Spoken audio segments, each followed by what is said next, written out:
د روجي ډیر فضایل دي. بعض فضایل ته به زه اشاره وکم چې تاسو پته ولګي چې دا څومره اوچت عبادت دی. صحیح مسلم کې یو حدیث راځي، رسول صلی الله علیه وسلم وایي چې کل عمل ابن آدم یضاعف، د آدم د بچی هر عمل چې دی الله دوه چنده کوي. دا الله سبحانه وتعالی رحمت دی. من جاء بالحسنة فله 10 أمثالها ومن جاء بالسيئة فلا يجزى إلا مثلها. الله وی چې څوک نیکی راوړي نو موږ بوله بدله د لسو ورکو، د لسو نیکیانو، او چې څوک ګناه راوړي یوه نو دا یوې ګناه به بدله ورکوو. اوس که الله سبحانه وتعالی دا بدیان هم دغه شان ډېرولې نو زموږ به څه حال وی، تباه و برباد شوی به. رسول صلی الله علیه وسلم وایي چې هر عمل چې دو چنده کېږي الحسنة ب10 أمثالها، یو نیکی لس چنده کوي الله سبحانه وتعالی الى 700 ضعف، او 200 ته الله رسوي. الله دې رحمت وګوري. لکه یو نیکی چې دی وکړه لکه 200 نیکیانې چې دی وکړې. قال الله عز وجل، رسول صلی الله علیه وسلم وی الله وی الا الصوم، سوای د روجې نه، فانه لي، وی د روجې زما دپاره ده، دا خاص عمل دی. نو سوال دا دی چې دا بندگی خو ټوله موږ د رب العالمین دپاره کوو، دا روجې پکې ولې الله خاص کوي؟ جواب د هغې دا دی چې دا یو داسې عبادت دی د روجه چې د دې پته صرف رب العالمین ته ده او د هغې نه بیا تا ته ده. بس دریم کس ته دې پته نه لګي. یو سړی ماسپښین کې راووت وایي زما روجه ده، کور کې ډوډۍ وخوړه، ته ته پته لګي؟ یو سړی پټ شوی دی اوبس کې په پټه، ته ته پته لګي؟ نه، ځکه الله سبحانه وتعالی دا عبادت د ځان دپاره خاص کړی دی. الا الصوم فانه لي، الله وی زما دپاره وانا اجزي به، نو د هغې اجر به زه ورکوم، هغه زه تاسو ته ښیم نه. دا به څومره غټ اجر وي چې رب العالمین پټ ساتلی دی. دویم فضیلت جابر رضی الله عنه حدیث دی چې رسول صلی الله علیه وسلم وی الصیام جنه، روجه چې دا ډال دی، ډال، او ډال د څه لپاره دی؟ یستجن بها العبد من النار، د جهنم نه به بنده ځان بچ کولی شي. یعنی دا روجه ته ونیسي ځان سره او مخې ته د جهنم ور، یعنی جهنم د ور پتا نه لګي. دا دومره اوچت عبادت دی. د انسان د دغه نه بچ کوي، د ور نه، او دا انسان بچ کوي د شهوت نه. د شهوت نه چې څومره غلط کارونه جوړېږي، زنا، بد نظر، غلط سوچ، دا روجه به دې تا بچ کوي. په هغې باندې یو دلیل دی. رسول صلی الله علیه وسلم یا معشر الشباب، ای ځوانانو، من استطاع منکم الباءة فلیتزوج، تاسو کې چې څوک واده کولی شي او طاقت یې نو واده دې لازم وکړي. فانه اغض للبصر واحسن الفرج، وی د دې واده دا فایده ده چې د سترګو حفاظت پې کېږي او د عورت خیال پکې ساتلی کېږي. ومن لم یستطع فعلیه بالصوم، او که څوک واده نشي کولی نو روجې دې نیسي.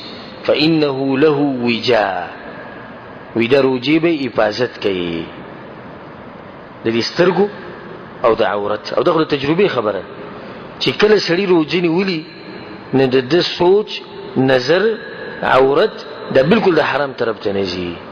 دریم فضیلت روجه چې د انسان نه ګناهونه ریجوي.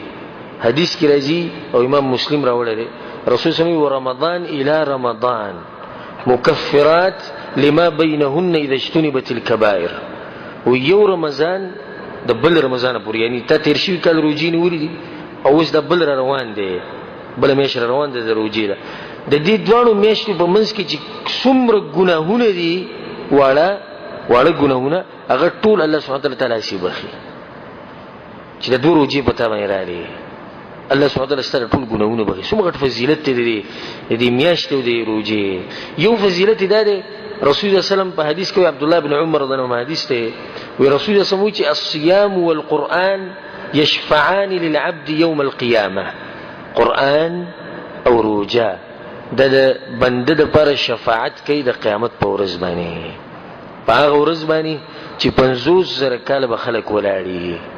آدم علیه السلام پسې به لاړ شي، ابراهیم علیه السلام پسې به لاړ شي، نوح علیه السلام، موسی علیه السلام، عیسی علیه السلام، دا ټول به انکار کوي. په دغه سخت موقف کې د روجه او قرآن دا به ستا شفاعت کوي، خو په شرط د دې چې ته دوی سره وفا وکړې. یقول الصیام، روجه به الله ته وایي چې الله دا سره وبخ الله به دې ولي تر دې شفاعت کې ويا رب اے زمون ربا روجب الله ته وي منعته الطعام والشهوه فشفعني فيه. الله زما د لاس د خوراک نه دی کړي، زما د لاس د خپل شهوت پرې خو دی، یا الله نو زما د شفاعت قبول کا.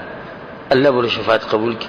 ويقول القرآن قرآن بوي چې الله شفاعت دی وبخه ولي نو قرآن بل ته چې یا رب اے زما ربا قرآن بل سبحانه وتعالى دا خبره کې منعته النوم بالليل، یا الله زما د لاس د شپې خوبونه نه دي کړي، ټول شپه ولاړو په تهجد کې به زما تلاوت کوو، په تهجد کې به قرآن نه د خوبونه نه دي کړي، نو زما شفاعت قبول کړي. الله سبحانه وتعالى بوله رسول صلی الله په حدیث کې چې دوه شفاعت به قبول شي.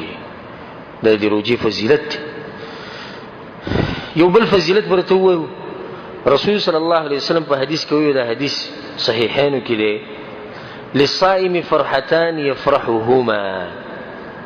د روزتي سړي لپاره دوه خوشالیاں دي چې دته ملوي، دوه غټي خوشالیاں دي. اولنی خوشالي اذا افطر فرح بفطره، کله چې روزه ماته کې دغه ټیم کې خوشاله تګي شي وګي شي، نه کله چې وبوس کې یخي او دا خوراکو کې د معده ډکه شي خوشاله شي، دا خوشالي ته پوس مکو اسمره خوشالي خود دینه غټه خوشالي. و اذا لقي ربه وبكم ورچ خپل رب سره ملاوي شي فرح بصومه، نه غرزو په روزه باندې ډېر خوشالي. دوه خوشالي یو په دنیا کې ده ما خام ټیم کې دته ملاوي، دویمه خوشالي په هغه ورځ باندې به ملاويږي چې په ورځو په خلکو باندې ډېری سختي او په دبانې به خوشالي روزه بخپل التویني. یو حدیث کې راځي رسول صلی الله علیه وسلم وی والذي نفس محمد بيده، هغه ذات مې د قسمی د چا په لاس کې چې د محمد صلی الله علیه وسلم سره لخلوف فم الصائم اطيب عند الله من ريح المسك. وې د روزتي سړي د خلینې چې کم بنزي د الله په نسبانه د مشکو د عنبرو د بن چې خوګ دی، حالکه د غبین خو تاسو د میدی بینی اس خبل خو نه. الله سبحانه وتعالى چې د درجه ور کړی د بدی چې د عبادت ډیر اوچت دی. یو حدیث کې راځي سهل ابن سعد رضی الله حدیث ته وان فی الجنه بابا، رسول الله صلی الله علیه وسلم په جنت کې یو دروازه ده یقال له الریان، دې دروازې ته سوې ریان، دې دروازې نوم دی يدخل منه الصائمون يوم القيامه، فدغه باندې بسې پروجتيان زنده نزي یو قیامت پر ورځ باندې لا يدخل منه احد غيرهم، دغه لو بګیدنه سوق نشیت. يقال د اواز بوش د قیامت پر ورځ اين الصائمون، اچي شو روجي چې نیولې اروجتيان چې شو الله لپاره چې روجي نشي فرضي نفلي د اواز بوشي. رسول الله فيقومون پابسي وي چې منګي فيدخلون دنبش فاذا دخلوا کله چې ورننوزي نور خلک هم کوشش کوي چې موږ ورننوته جنت ته اوچت نعمتونه. رسول الله اغلق چې څنګه دی وردن نشي الله سبحانه وتعالى دروازه بند کړي چې دا د دې خلکو لپاره خاص دروازه و څوک چې روجي نشي. یو فضیلت ده ابو امامه رضی الله عنه رسول صلی الله علیه وسلم په شراغه وی قلت یا رسول الله، وما رسول الله یا رسول الله مرني بامر ينفعني الله به، دې خبره ما ته وخه چې الله پر فائدہ راکړي ګټه راکړي. چې مختصر غونډه کې تاسو وکړو هو ډېر درون تاسو ته یا رسول الله دې کار ته وخه کنه چې فائدہ راکړي، بس سوچه فائدہ خساره پکې نه. رسول الله ته ها به هو دې عمل وخایو تتبعو خو دې عمل سعمل عليك بالصوم، روجي ډېری نيسه دې کې سوچه پیدا پروجو کې سوچه پیدا ده نقصان پکې نشتی. رسول الله فانه لا مثل له، د دې په شان عبادت وي په عبادتونو کې نشتی، روجي په شان عبادت په عبادتونو کې نشتی. والله کده سلف سیرت تلاړي کنه غوج به روجو باندې څومره مهینو تباریان شي. معاذ بن جبل رضی الله عنه کله چې وفات کېدو نو بجا شو، او دا انسان د رسول الله صلی الله علیه وسلم چې د قیامت پر ورځ به د امت علماء مخ کې ولاړي، اولنی عالم په دې امت کې چې قیامت پر ورځ به ولاړي به شو کی معاذ بن جبل رضی الله عنه. چې کله مړ کېدو بجا شو، مرګرو ته معاذ په دنیا به کې څه جاړي، هغه به بل ته دا دنیا به کې څه جاړي.